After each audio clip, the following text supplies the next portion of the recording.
நீங்க படத்துல பாத்தீங்கன்னா கொஞ்சம் கிண்டலா சொல்றேன், ரொம்ப உழைச்சிருக்கார். ஆக்ஷன் சீன்ல மட்டும் இல்ல, லவ் சீன்லயும். இது ஒரு ஃபியூச்சரிஸ்டிக் பாகுபலி அப்படின்னு தான் நான் சொல்ல முடியும். பாகுபலிங்கிறது அந்த 1000 காலத்துக்கு முன்னாடி நடந்த கதையை சொன்னாங்க. 2040 இதுதான் இன்னும் கஷ்டம். Imagining what would happen 40 years லேட்டர்ங்கிறது அதை ரொம்ப அழகா விஷுவலைஸ் பண்ணி first class camera team, special effects எல்லாம் எக்ஸ்ட்ராடினரியா இருக்கு இந்த படத்துல. நீங்க பார்க்கும்போது ஒரு மிஷன் இம்பாசிபிள், மேட்ரிக்ஸ் அந்த ஃபீலிங் கிடைக்கும் இந்த படத்தை பார்க்கும்போது. நான் அவருக்கு ஸ்பெஷலா நன்றி கொடுக்கணும்னா, கனவுல கூட கிடைக்காத பதவி எனக்கு கொடுத்துட்டார், prime minister of India in 2040. Never can I become that, I hope to. And இன்னொரு இவருடைய மைய கருத்து தான் என்ன ரொம்பவும் கவர்ந்தது. நீங்க அதை பத்தி சொல்லணும். இந்தியாவோட progress in the world is fantastic, we are going somewhere.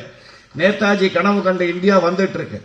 அவர் சொல்ற கருத்து என்னன்னா, 2040 இந்த படத்துல இந்தியா தான் இந்த உலகத்தின் வல்லரசுங்கிறத ரொம்ப ஸ்ட்ராங்கா சொல்லியிருக்காரு.